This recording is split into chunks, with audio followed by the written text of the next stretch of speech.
Hawaii Conference. It is a Hawaii nonprofit corporation, and it is a tax-exempt charity pursuant to Section 501c3 of the Internal Revenue Code, meaning that folks who donate to the foundation can deduct their donations on their tax returns, and we get exemption from paying income taxes on the income that we generate on behalf of the conference. The purpose of the foundation is to be a foundation and depository for the property for investment and use of the Hawaii Conference of the United Church of Christ, its member churches, and its affiliates. It's to promote the interest and welfare of the churches and the ministers of the Hawaii Conference and of the General Synod and other instrumentalities of the UCC and affiliated institutions insofar as their interests are within an area of concern for the conference. And finally, and very generally, the foundation is to advance the cause of Christian religion. So just a reminder on why the foundation was created and exists as a separate organization from the conference. It grew out of a desire in the 1950s and the 60s to separate the fiduciary role of money management from the money spending functions of the conference. So it's the classic balance of the program versus the purse. Some separation there is a good idea to make sure that there's proper stewardship of that which we own. There was also a concern at the time about spending decisions by the conference that were then influenced too much by specific program needs, specifically those on Oahu. So there was a desire to make sure that when the foundation is looking at spending function and stewarding assets, that there's due consideration given to the portions of the conference, the outer island associations and conference functions. There was also a desire to ensure that assets were stewarded for wider consideration, including the needs of associations and churches on the neighbor islands, as I just said. And finally, it was hoped that this change would restore confidence among traditional and potential donors to the conference and lead to a resumption of giving towards endowment for the conference. So that's a very, very quick overview of why the foundation was created and exists, and though that it remains true today. So let's talk briefly about the assets. As of March 31, 2021, and that was the close of our last fiscal quarter, the foundation is roughly a $68.4 million institution, and that includes the custodial accounts we hold for others. The net assets are about $51.5 million. The investment holdings of the foundation as of the end of the last fiscal year total roughly $54.2 million. Roughly 30% of that, $16.4 million, are in foundation unrestricted funds. That is, those are funds that can be used by the foundation for operational purposes. About 7% of that, $3.7 million, consists of custodial and restricted funds held for the conference, for specific uses like scholarship. 5% of that, about $2.8 million, consists of restricted funds held for other churches and scholarships or other purposes. 29%, or about $15.7 million, are endowment funds. Those are funds where the corpus cannot be spent and the income is restricted by the donor for certain specified purposes. And finally, the remaining 29%, or $15.7 million, are custodial funds belonging to churches and other related institutions. Those custodial funds, I might add, are invested for the churches and the other institutions. They are the funds of the other institutions, and they can, use those whenever they need to use those. But we pool those together so we get a bigger bang and a more leverage in the market for our investment pool as a whole.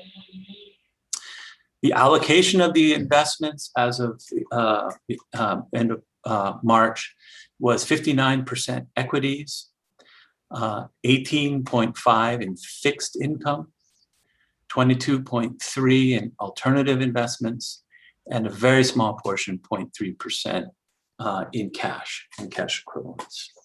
So it's a balanced portfolio so that we can hedge the risk from market volatility, market ups and downs, but still get the benefit of market growth.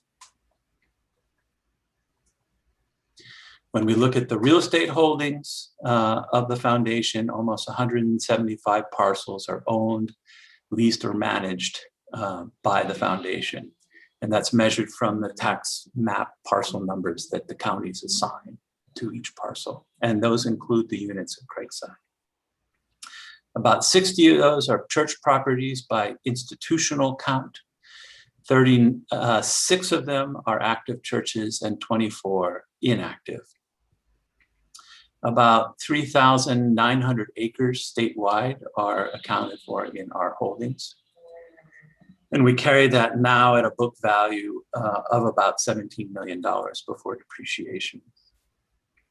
The real property tax assessment as to that property is in the range of $300 million. But most of these properties are exempt from tax, and many of them are restricted to church use and other restricted covenants that may or may not be picked up in the county's tax assessed values. And other real estate holdings of the non-Craigside properties, approximately 25% of those are held in trusts for churches, and another 20% or so in an implied trust arrangement. And only about 6% are income producing. So that means of those properties, 94% don't generate any income for the foundation. And that's a big challenge because they often come with carrying costs like insurance and taxes and repair needs. Looking at our current issues, the expenses and draw on investments is something that we're being very sensitive to over the last couple of years. Looking at our budgeted operating revenues for 2021, we budgeted for almost $1.8 million in operating revenues. That includes Craigside rents, but it also includes unrealized gain in our market investments. From that, we have budgeted for cash transfers to the conference of $615,000, which leads a deficit. I'm sorry, and then there are the other expenses, the payroll, operating expenses, supplies, equipment, repairs, maintenance, etc., which total about $2.2 million. So that leaves us in our budget of about $1 million in a negative position. That $1 million needs to come from our unrestricted and endowment funds, from our investment funds, to make up the difference. The projected annual for this year is actually, because of extraordinary performance in our markets, is almost $2 million in operating revenues, 1.9 million. Cash transfers to the conference have been less this year, happily, in part because of the PPP loan the conference was able to get. And some good expenditure controls by our conference staff. And our operating expenses are projected to be just under $2 million, which leaves a deficit draw on investments of about almost $6 million for the year, which is actually much lower than many years, prior years. The year, of course, is not finished, so we do expect some additional year-end expenditures to come in, but it's looking pretty good at the moment. Coming back to this question of the draw on investments in order to support that differential, this is the same chart that I shared with you last year in Corinne Morishige had shared with a number of different gatherings we had to talk about our financial situation, that shows historically how much the conference has, the foundation has drawn from investments in order to pay for program expenditures and costs. And you can see it's had some pretty wild swings and has tended to be fairly high. The average over the 10 years was almost 8%, most of it being drawn from the foundation unrestricted funds, because the endowment funds are very limited in terms of the permitted uses of those funds. This was because of prioritization of both the conference program needs as well as the need to meet escalating property maintenance expenses. And this rate of draw, as we've talked about last year and we've talked about in several other gatherings, is really not sustainable over a long term.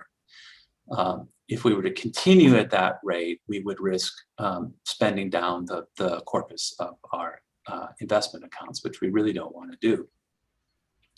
So the targeted draw is 4.5%. Really between 4 and 5% is considered a safe draw for under good stewardship principles for endowment management.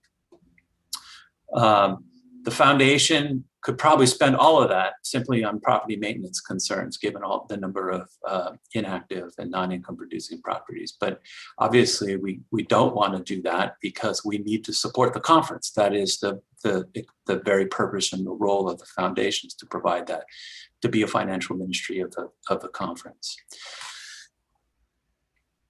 So what are we doing about it? So we do have a plan to get back on track here. It's a multi-pronged approach to increase income and decrease expenses. The first, obviously, is reducing expenses.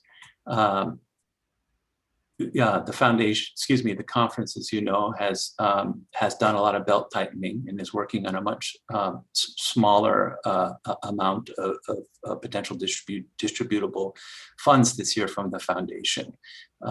We've had furlough days and have been able to manage expenses a bit better. The pandemic has saved us on travel costs because of the ability to do these Zoom meetings. And so we've had some opportunities to realize some savings in costs, and that will continue into future years.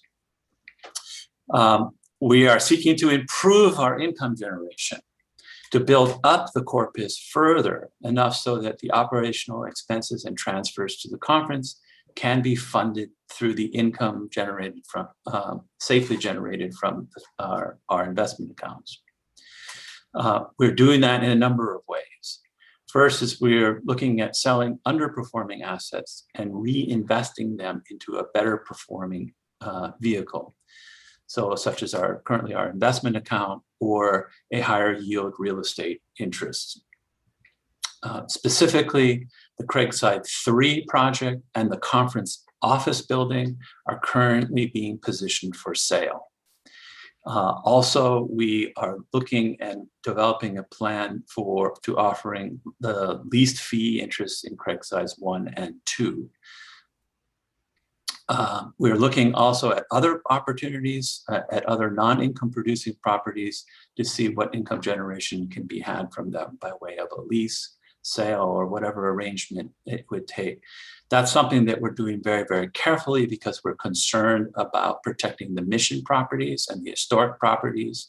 So the trustees are actually starting a detailed search and study of the history of different properties, so that before we make a decision on the disposition of a property, we can really understand where that property fits in our heritage and history and tradition.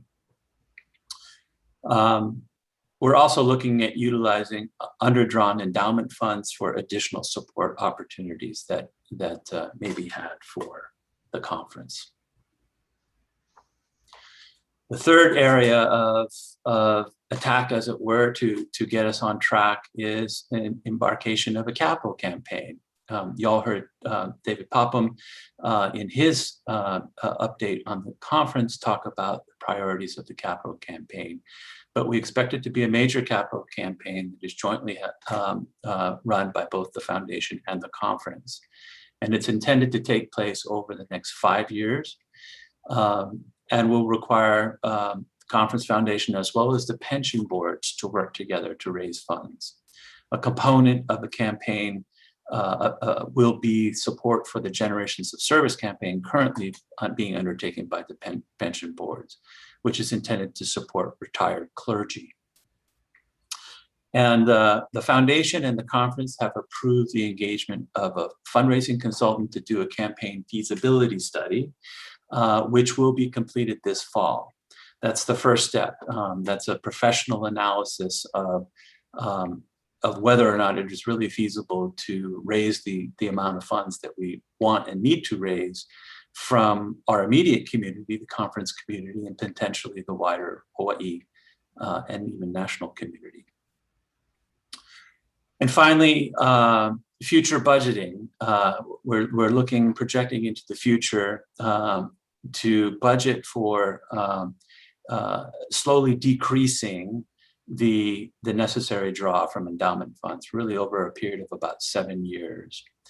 Through all of those factors I just described about managing expenses, improving income generation, and the capital campaign. The 2020, this fiscal year we're now completing, 2021 fiscal year we're now completing, the budgeted draw was 7.9%, which was down from the previous year's budget. But it looks like, for the reasons I previously described, that our actual draw will be in and around 4%. Actually, through March 31, it was 3.87%. I expect that to go up before the end of the year, because your fiscal year end always has increased expenses involved in that. But we should finish better than in a better position that we had previously budgeted. So that's good news. And the budgeted draw for fiscal year 2022, that's the year that starts this coming July, is 6.82%.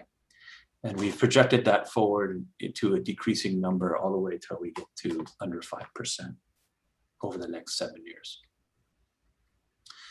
So the next current issue I'd like to talk about is Craigside 3.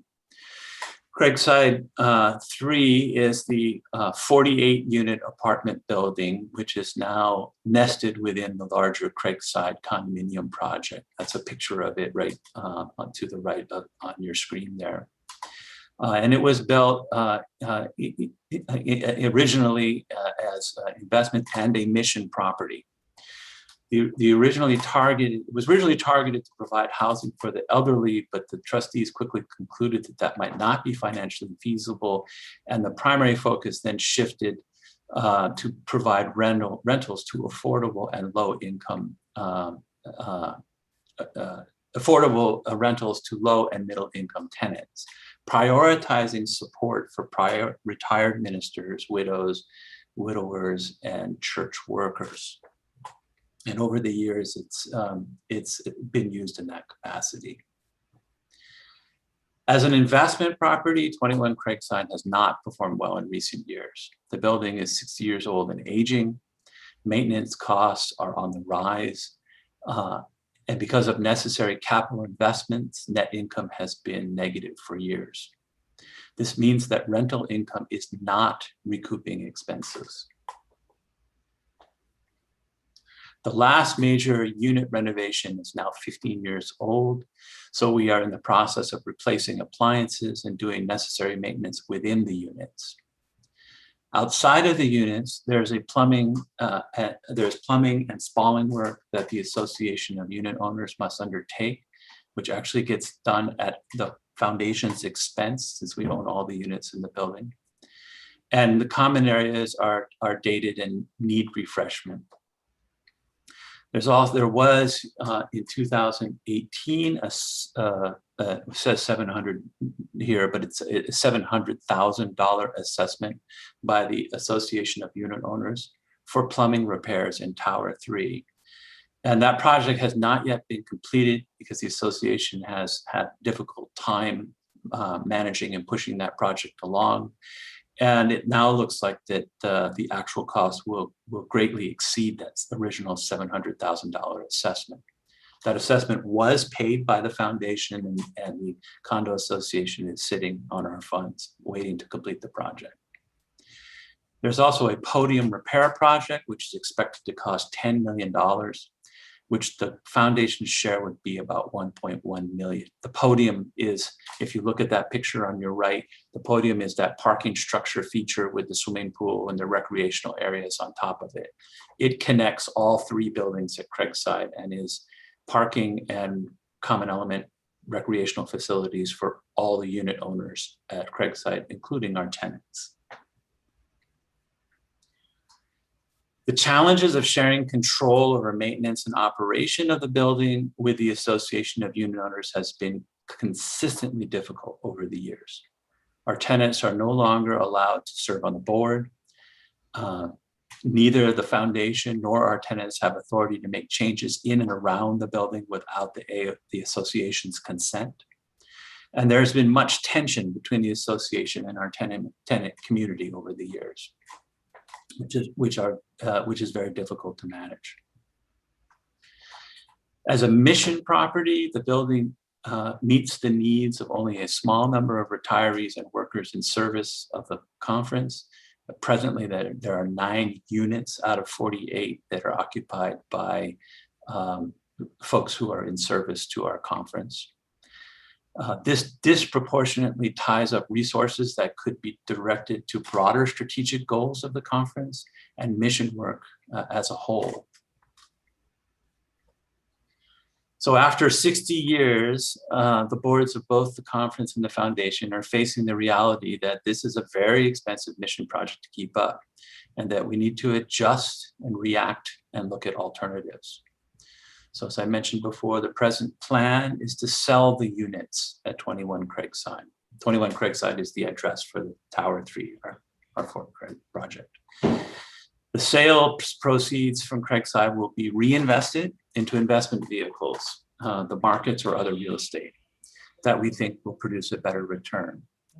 If it gets reinvested into a real estate position, it would be one that we have much more control of. We won't have to negotiate with a third party about when we do repairs and how we do repairs. It would be a project that we would be able to control directly. The approach to the sales process will be slow. Presently, we're planning roughly 6 units at a time, starting in this coming fiscal year. This will allow us to keep more control over the pace of sales, which will help us support our tenants in their process of relocating. It will allow us to continue to hold certain mission units for use by our clergy and church workers for the time being. As I said, there are presently 9 of those. And it'll permit us to control the market and market pricing a little bit better by avoiding the negative impact of flooding the market with all the units at one time. The project we considered a whole building purchase, but because this is a building nested within a larger condominium project, there's very little desire from developers and outside parties to basically sit in the position we are now in and having to negotiate with an association over control and improvements within their building. The second property that we're positioning for sale presently is our office building here at 1848 Nu'uanu. The building was acquired in 2003 for use by the conference and the foundation when the 15 Craigside retirement project was built on the site of the old conference office.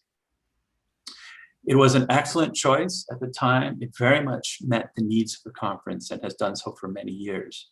As you all know, many of you have been here, there's a lot of space. There's room for gatherings. There's ample office space for all the different mission needs and some of our mission partners.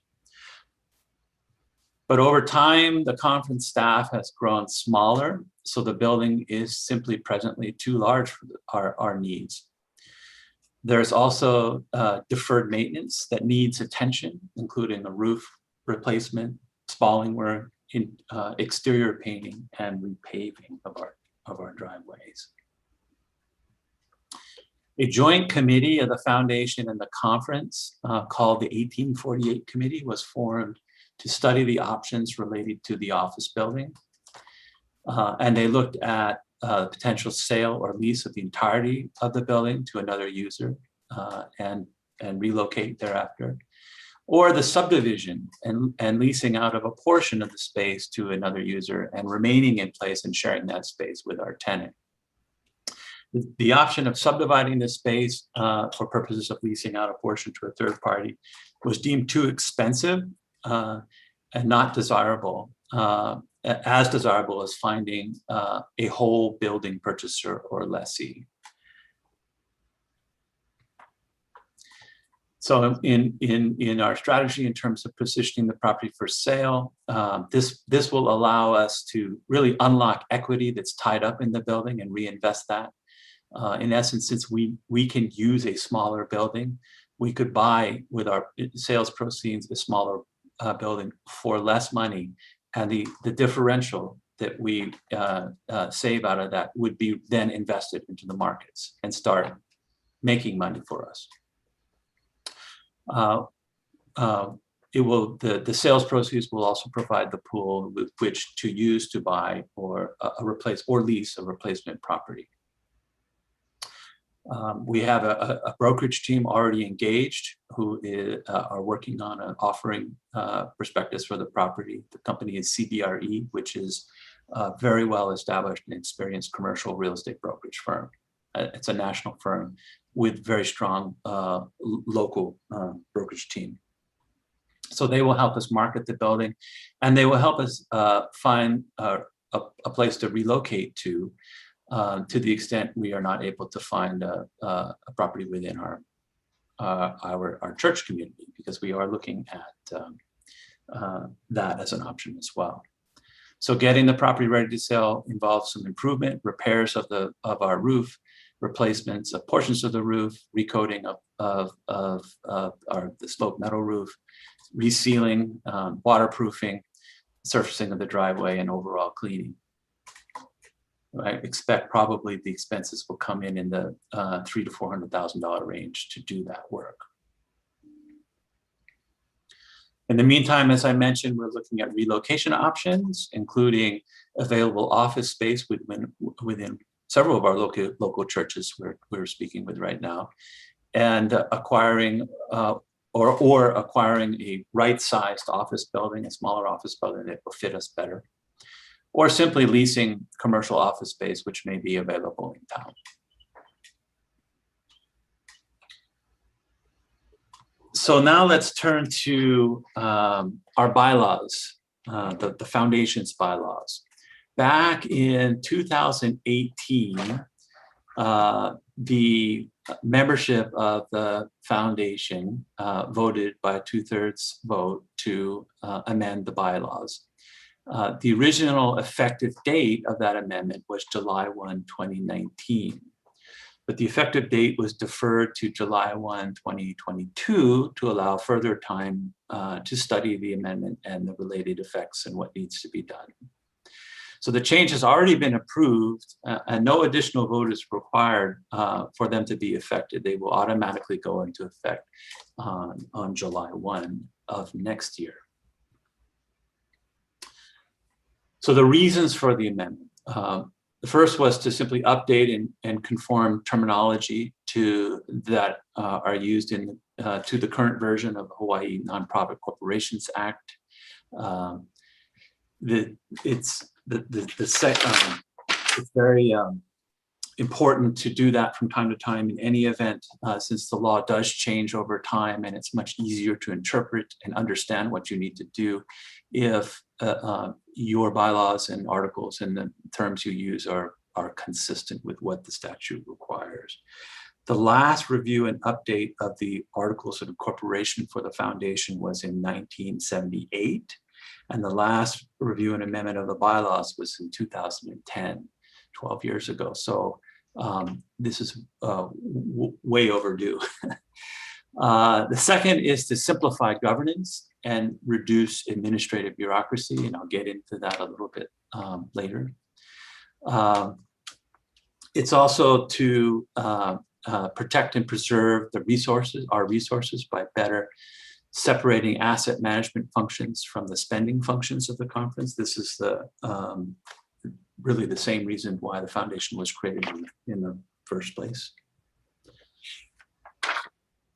The fourth reason is to create a better structure under which the conference has less control of the foundation, which allows the foundation to have more independence to focus on long-term issues, which are more appropriately managed by the foundation, rather than on daily operational issues.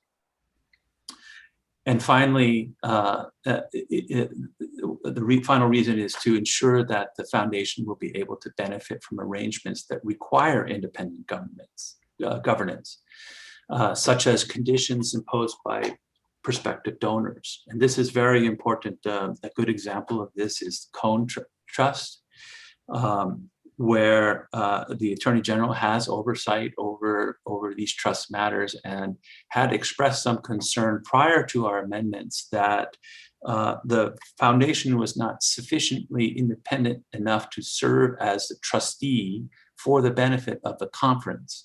And we really don't want a third party, a bank or somebody we don't know as part of our community, to be serving as a trustee for funds and endowment funds that benefit the conference. So that's a really important reason why we needed to make these structural changes. Going to the substance of the amendments themselves, first, let me say that the purpose remains essentially the same. The foundation would continue to be to receive and administer funds and securities for property for the purpose of advancing the mission of the conference, including churches and ministers, and including managing of custodial accounts and otherwise. And it continues very generally to be the purpose and mission of the foundation to advance the cause of Christian religion. So the purpose statement is a bit more concisely stated than the earlier purpose statement, but it is essentially the same. The second big, the second change, this is the big, there's two big substantive changes. This is the first big substantive change is here. The board will have 11 voting directors plus one non-voting director. 5 of those directors will be elected by the conference. One of the conference appointees will be the council chair, who will serve by virtue of his or her position. And then 4 others will be elected by the conference, either by the conference council or the Pae'āina. How that happens has not been decided yet. That's something that the conference council will take up in the coming year. The remaining 6 directors are nominated and elected by the existing foundation board. So that would include those directors who are appointed by the conference.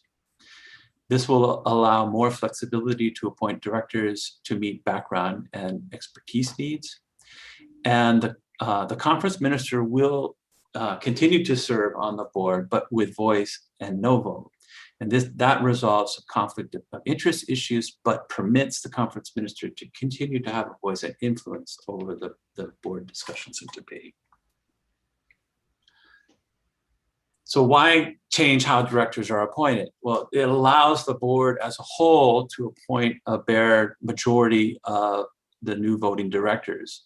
And that is sufficient enough to create structural independence to allow the foundation to benefit from the arrangements that require independent governance, such as I talked about before, such as the trust arrangements, the Cone Trust and others. The second area of substantive change is that the foundation would change from a member corporation to a non-member corporation.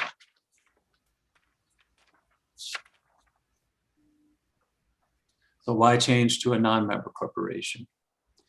The vast majority of nonprofit corporations, especially those which are fiduciary organizations such as ours, are non-member corporations. So it helps us with guidance. It helps us understand what our duties are, and easier to administer if we are structured common to other similarly situated institutions. It also eliminates significant administrative burdens and limits duplication of efforts and helps cost savings. This year, we had separate trustee meetings, council meetings, and member meetings. And for some folks who serve on all those boards, they would literally have to hear the same reports 3 times in a row.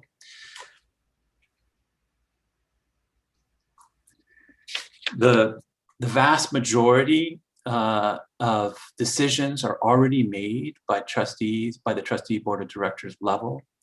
So substantively, there's very little change in the decision-making structure by the elimination of the membership layer. The members themselves have only have the authority to approve bylaws amendments, to approve the budget, and to select an auditor. So the primary work and lifting in arranging for all that really happens at the board level before it's presented to the membership. The fourth reason for going to a membership, non-membership corporation is the fiduciary duties of the board and directors really remain unchanged. It is the board itself which is charged legally with the responsibility of managing the foundation, and its purposes remain the same. That is, i.e., to support the conference and the mission of the conference. So it really does not change any of the duties and obligations that exist today with respect to taking care of our conference. And the change will still keep the conference in a position of significant influence over the foundation. In that the conference still appoints 5 directors, the conference minister continues on the board, duties remain the same, and the mission remains the same. There are other less substantive changes that are accounted for in the amendments, including more up-to-date language, some structure, better structure in the bylaws for committee formation, some provisions that make it easier to call meetings and deliver notices of meetings, and some specific direction on action, what to do when we have actions without meetings, telephonic meetings, electronic signatures, recording of dissents at meeting, and conflicts of interest, the things that we would normally have to deal with on a day-to-day basis. So next steps, what's next? Well, the conference will need to review its own bylaws to look at what provisions might need to be changed in order to get those in sync with the foundation amendments. And it will need to also determine how its officers and directors will be appointed. Probably will be a process similar to today. The foundation board at the same time will be reviewing its articles and bylaws in more detail and determining how that affects certain policy and policies of the foundation. And finally, towards the end of the year next year, we would be filing the new articles with the Department of Commerce and Consumer Affairs. So that's sort of a quick update for you today. It's a lot of stuff. I realize that we've flown through, and so I've left about 15 minutes here for some Q&A if anybody has questions.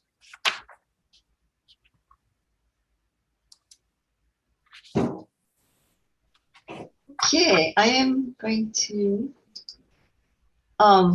Okay, so we have some questions, Andy, in the Q&A for you. So we're going to go through those first. And we have the staff here who will be reading out the questions to you. All set? Okay, I'm sorry, I muted you. Okay. No problem. Thank you.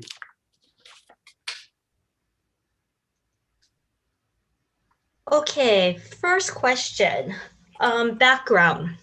A few years ago, those of us with local church funds held and invested through Hawaii Conference Foundation were told that Hawaii Conference Foundation wanted us to invest elsewhere.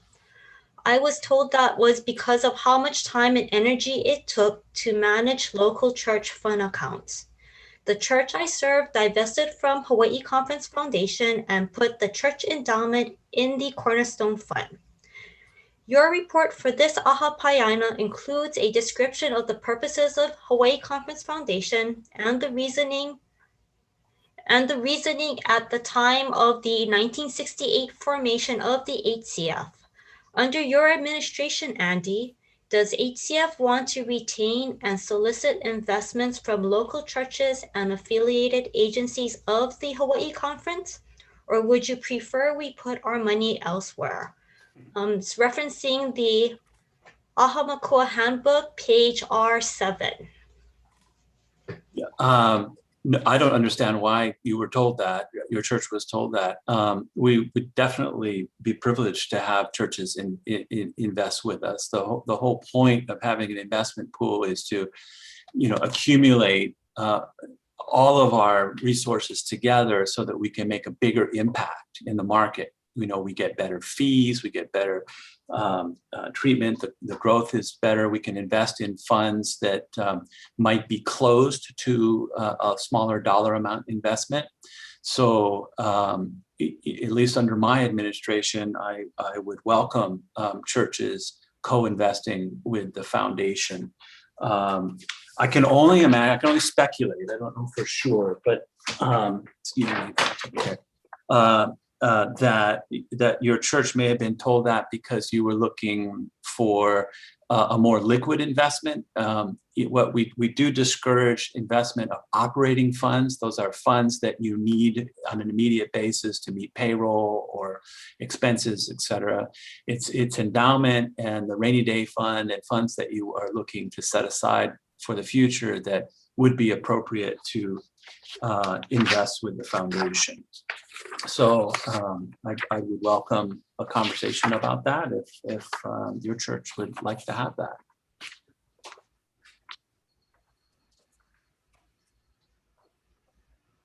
Okay, another question.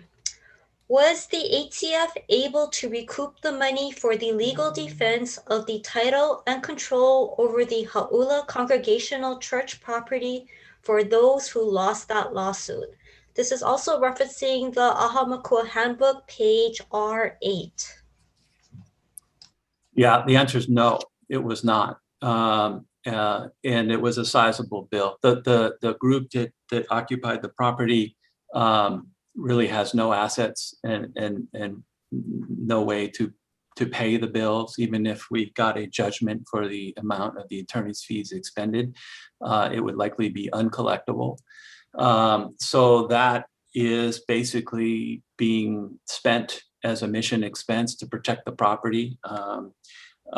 And yeah, it's really unfortunate. It's a sore subject for me because you can only imagine what we could have done with, $150,000 with respect to repairing a church's roof or giving it to the conference to develop the further mission, et cetera, et cetera. But in that scenario, we needed to protect the property from being lost to our denomination. We have a question regarding Craigside 3.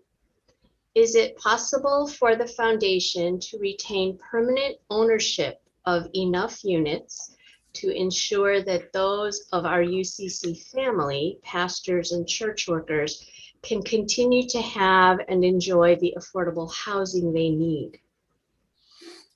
It is possible. As I said, we are not.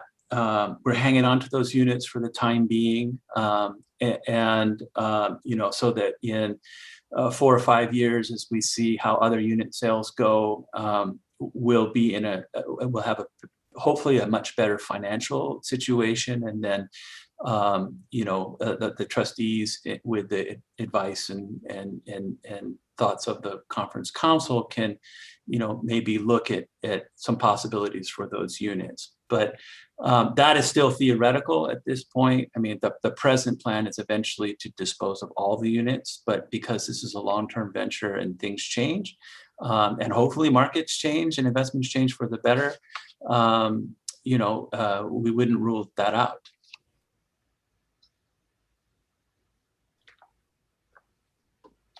So there's a question about the other towers 1 and 2. Are the leased fee units with those being sold? And is 15 Craigside related to Craigside Investments? So the towers 1 and 2, we have 19 units in towers 1 and 2. And those units are leased out already on a long-term basis to a leasehold owner. So for those units, we don't participate in the sharing of costs and maintenance obligation, all that the leasehold owner carries. We just get a straight rental income stream from those units. But the holdings in towers 1 and 2 were identified as properties that by the trustees that we could dispose of in order to improve our investment position. But because those units, those investments don't have as much complexity around them as the Craigside 3 units do, we're approaching that as sort of the next step after we deal with some of the start the Craigside 3 sales program.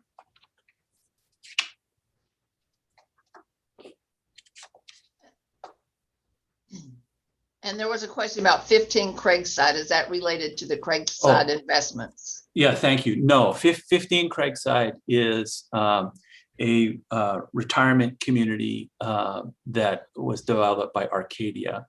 The foundation, Arcadia, is a related mission to the conference in that it was founded out of one of our churches and has had a very close relationship with the conference over the years. But that property was sold to Arcadia prior to the time they built that building.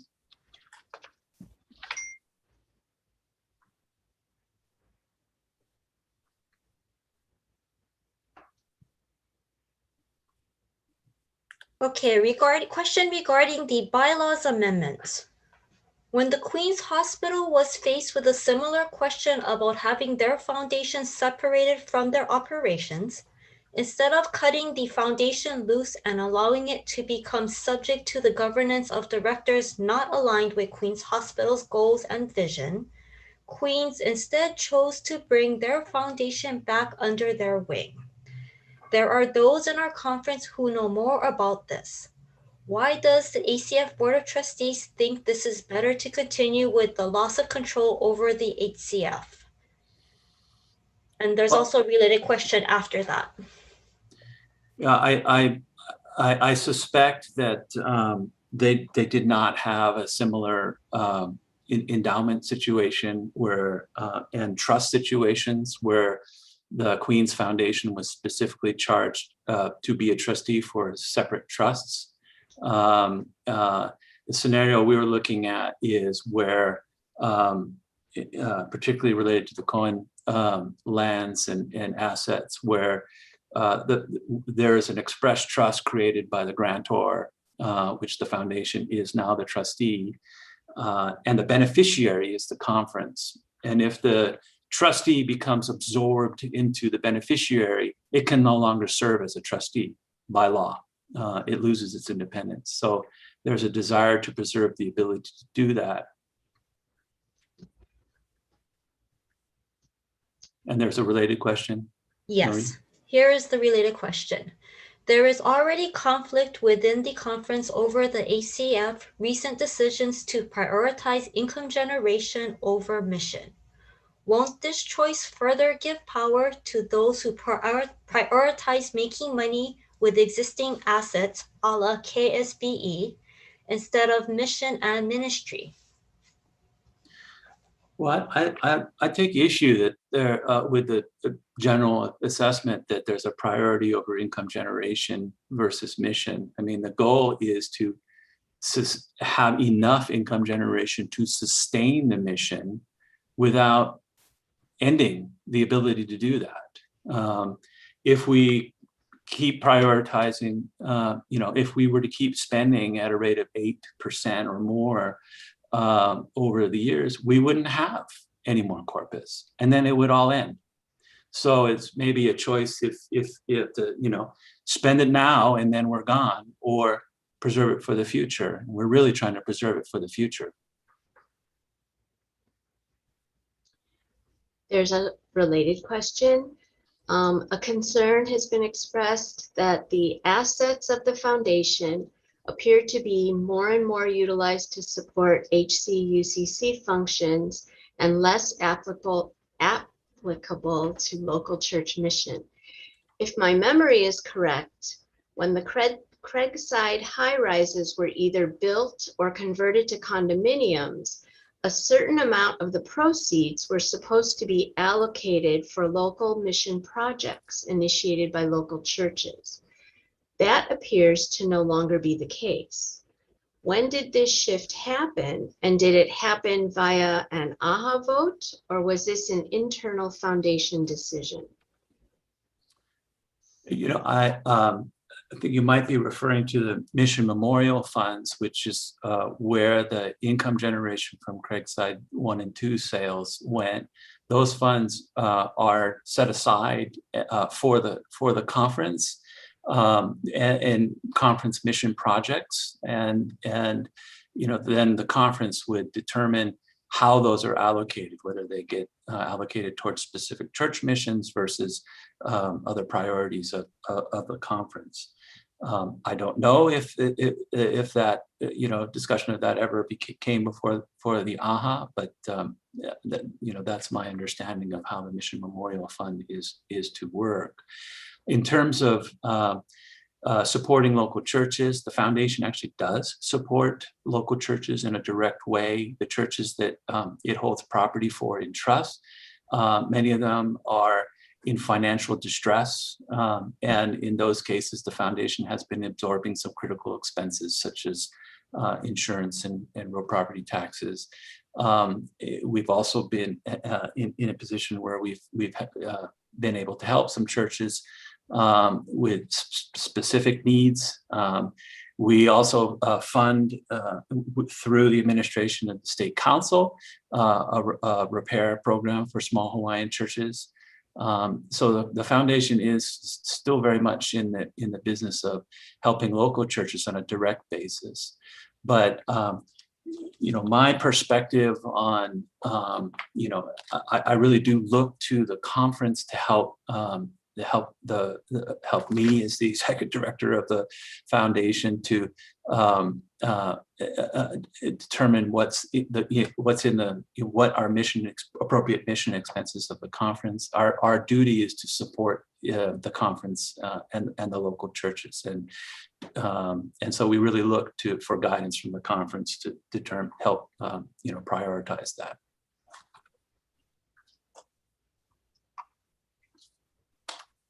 And a question about how does the foundation consider social responsibility and environmental protection in its investment strategy? We have a socially responsible investment strategy where a large percentage of our assets are invested in United Church UCS funds, United Church funds, which have, which, as you all know, are socially responsible invested funds.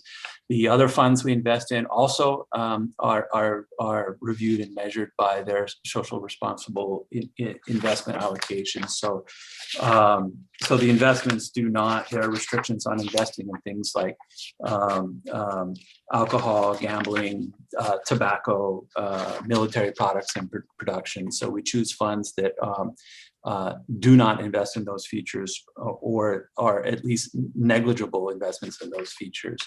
And that's one of the advantages of investing in the investment pool of the foundation, is because we take that seriously. It's part of our investment criteria.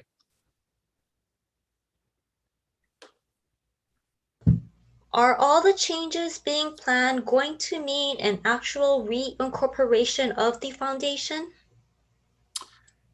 No, not at all. The foundation corporation remains the same. It continues to be, the Hawaii Conference Foundation as a Hawaii nonprofit corporation, a 501c3. The key change is that instead of the conference appointing 100% of the directors of the foundation, the directors themselves would appoint a bare majority of future directors, and the conference would appoint directly a bare minority. So just by a slight margin, the conference board would appoint the majority of directors. So change is really not, it's pretty minor in that regard.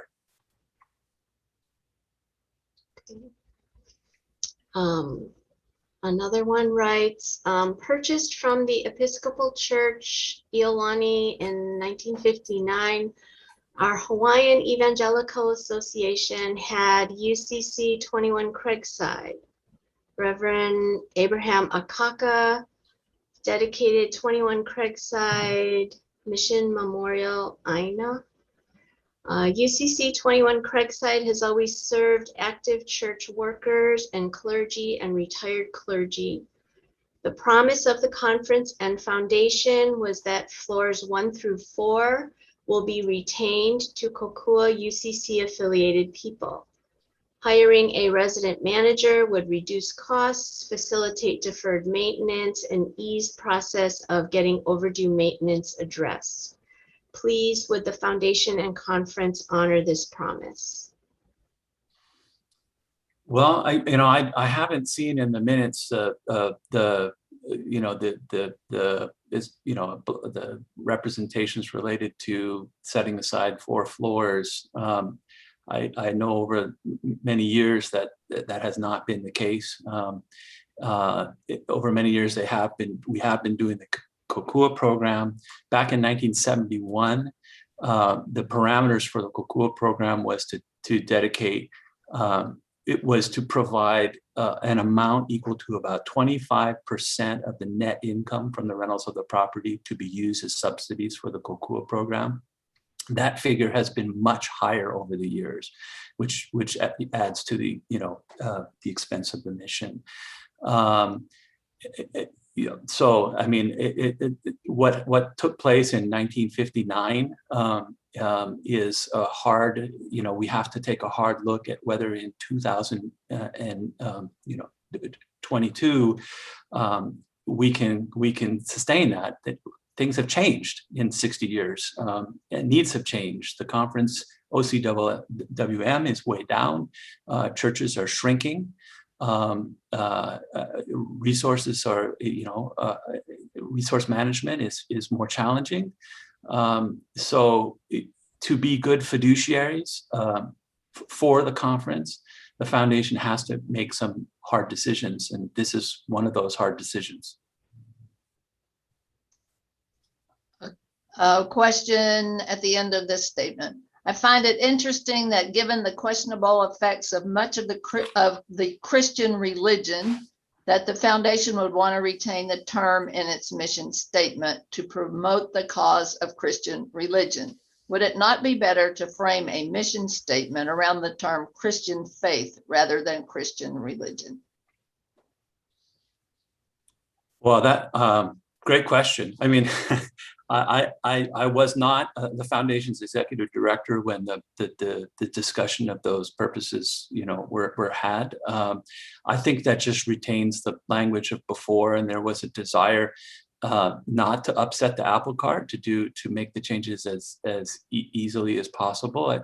I think it's probably a fair question for our trustees to look at in the future, but that's one that just I don't think was addressed. How many more land properties are you looking into selling? Well, we don't know yet. I mean, we're in a position to be able to sell the Craigside units, as well as our office building. Other properties are much harder to deal with because many of them are mission properties. I mean, certainly we're not going to be touching any of the properties that are in active use for church purposes. There are also really important historic properties that we will never sell. We would be looking at properties which are not used, and also maybe don't play as big a part in our history and heritage, and seeing what we can do with them. And it may not be sale. I mean, a leasing arrangement is a great way to generate income, because at the end of the lease, still your property. A lot of our properties are on conservation land and agricultural land. So while there are opportunities are there, they're much harder to realize than, you know, an urban condominium unit. So that study, as I mentioned earlier, the trustees are actually doing a historic study of the property so that we can really learn the heritage on each property, so to be able to better make some decisions. That's going to take some time. So that, you know, that's going to be a little bit of a slower process. So I don't know yet how many we can sell. It'll all depend on how the research goes and what opportunities we're able to develop for the properties. The report seems to indicate that the division of the Hawaii Conference and the Hawaii Conference Foundation is a done deal. This is troubling for a number of reasons. Our congregational background values the decision-making by our people in the pews. This is going in the opposite direction. We are the church. Long discussions over the years at the Aha Pae'āina have viewed the actions of the Hawaii Conference Foundation as the tail wagging the dog. We are finaling this. Matthew 12:25 is Jesus saying that every kingdom divided against itself will be ruined. The past audit has not shown that the Hawaii Conference Foundation was a good steward of the assets of the church. Please respond.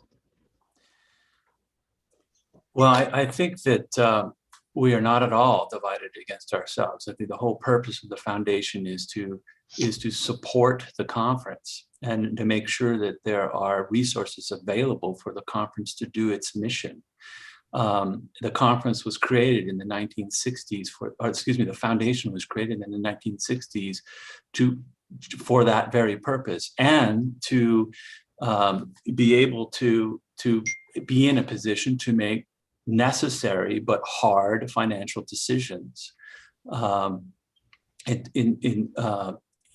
You know, so in terms of the audit, I mean, our most recent audits have been clean audits. Everything has been in good shape. The auditors have said that all is conducted in according to generally accepted accounting principles.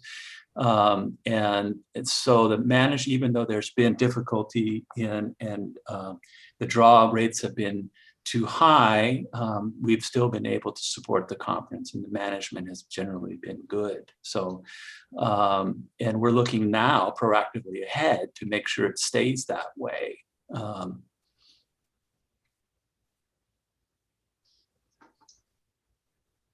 Okay, you mentioned that small Hawaiian churches can be funded for repairs. Our church, the Kapa'a First Hawaiian, is in the process of contacting contractors for re-roofing our sanctuary and the inside of the sanctuary. The offices have been leaking for years, as well as have repairs. Our social hall is water damaged. Are we able to go to you for finances to repair the sanctuary and social hall? The state council of Hawaiian Congregational Churches administers a grant from the foundation every year that is specifically for that purpose. And yes, you can apply to that grant program for funding. That's why that program is there, to provide support in that exact scenario that you outlined.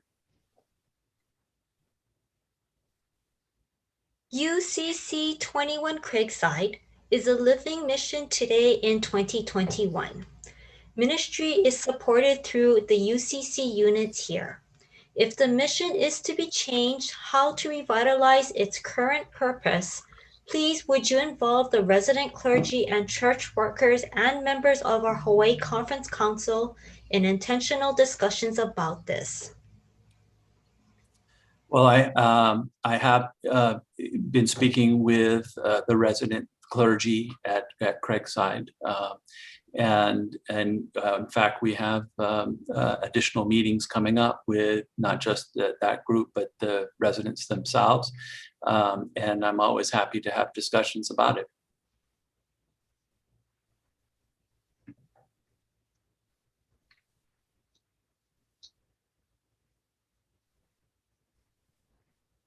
I'm not seeing any more questions at the moment.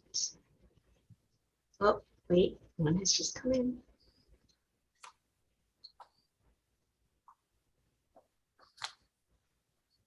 With so much need in our state, does the foundation and the conference have any thoughts, plans, etc., to use our lands to address dire housing needs, agricultural, local food needs? A small church in Kalihi bought agricultural lands in Waianae and now are housing and hiring workers who were houseless. Have we had discussions about this way of using our lands? We have. In fact, I sit on the board of the Retirement Housing Foundation, so I've been in some dialogue with RHF about potential opportunities to do retirement housing in Hawaii. I'm always looking for an opportunity to do something productive of that nature with lands that are otherwise not being used. Some of our ag lands may be, in fact, appropriate for development of local farming efforts. We've been in discussion with a group called Ag Hawaii, who serves as a middleman supporting local farming and efforts to help our local folks take their product to market. They're wanting to have space or potentially rent space for office and agricultural activities in areas where we do have properties. And so, that would be something that helps the community. Housing is a desperately necessary thing. The foundation itself is not equipped to be a provider of housing, but we're always looking for partners. If we can identify the land who could team up with us and use the property for a purpose of that nature, and hopefully generate a little bit of income while providing a social good. So that's definitely something we're interested in and wanting to develop more of.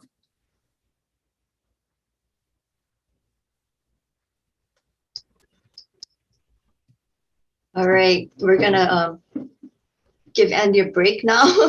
We're a little over time, but that's okay. Lots of good questions, lots of good information.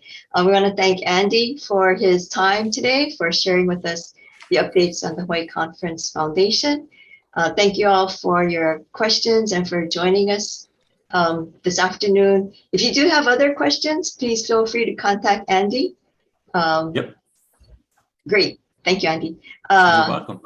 And with that, thank you all again for coming, and we will see you this evening.